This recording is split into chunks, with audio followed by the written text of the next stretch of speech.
Hey, this is Sky. Welcome to my YouTube channel. It's Sunday night. I want to do an episode of Biker News. I know I already did one for January. I usually only do one of these a month, but I found 3 extra stories that are actually interesting to talk about. So let's just go through this really quick. If you wonder who am I've owned a motorcycle shop for a little more than 20 years. Mainly just custom motorcycles. A lot of the stuff we've been doing over the last 7 years is custom parts and handlebar fabrication. We had our shop in Los Angeles, is where we first started it. We moved it to Daytona Beach. Daytona is a great place to own a motorcycle shop. Let's just get into these stories. The first story that I want to talk about is about a really cool old lady. She's probably one of the coolest old grannies that I've ever seen. Cooler than my grandma. My grandma was pretty cool. She's probably cooler than your grandma. 103-year-old granny gets a tattoo, goes on a motorcycle ride to celebrate the end of quarantine. So, I guess COVID. So this is actually a little bit old. The story is not brand new, but I just found it, so I thought it was actually pretty cool. This is in Michigan. Here's a picture of this old lady getting a tattoo. So she's getting a tattoo of a frog because she says that the only thing she likes more than burgers and beer are frogs. She didn't flinch even once when she got the tattoo. And then she went for a motorcycle ride. Oops. Yeah, here we go. Here's a picture of her on the back of her motorcycle.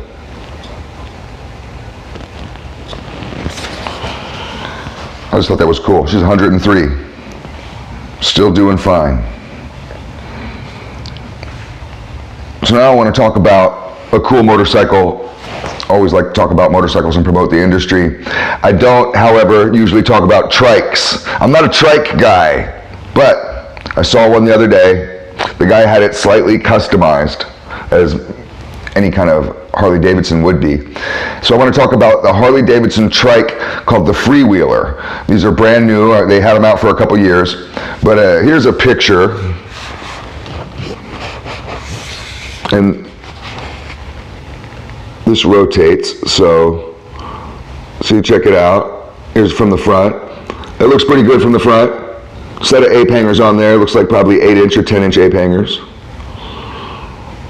114 cubic inch engine, which is a big engine. Pretty decent looking rims.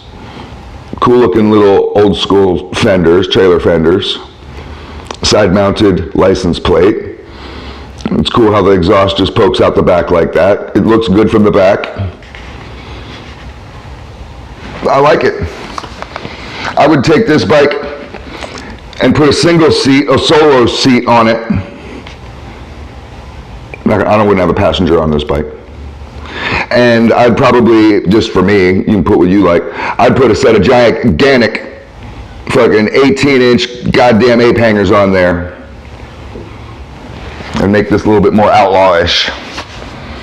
But I like this bike. The thing I don't like about it is that the price starts at $28,499.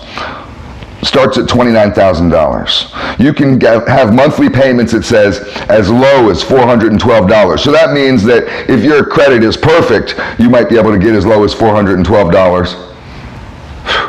That's still a lot. That's the low financing point. $30,000 for a motorcycle is expensive. So you have to be ready for a really expensive motorcycle.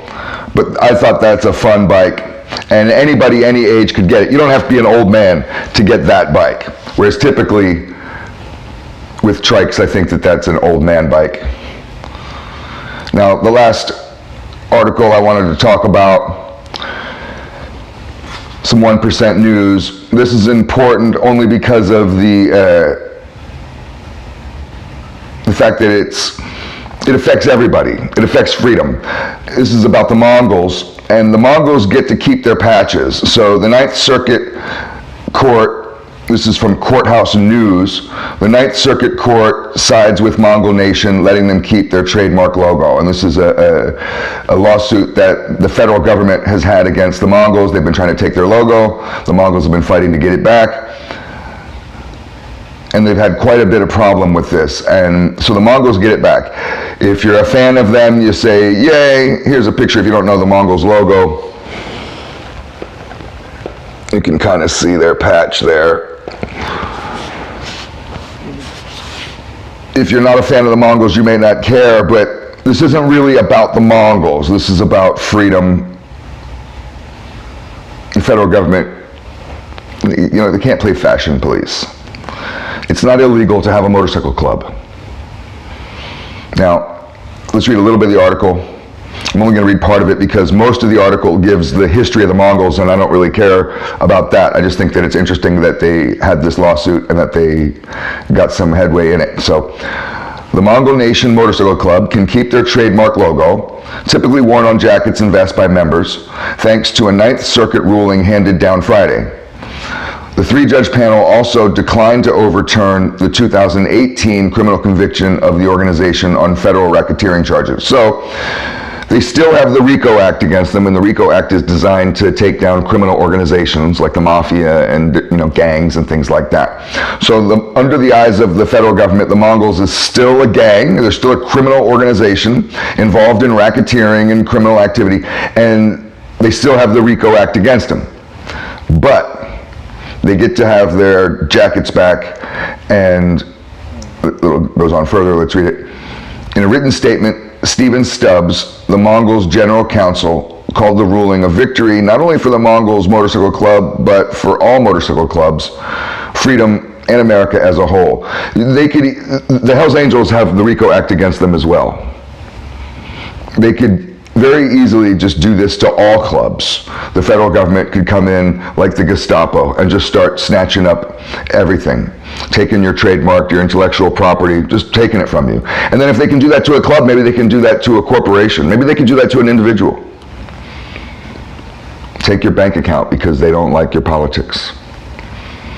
The rest of the article is really just the history, and I don't want to go into the long history of the Mongols. If you like that kind of stuff, you can just go watch any one of the documentaries. This is Biker News, 2nd edition, January 2023.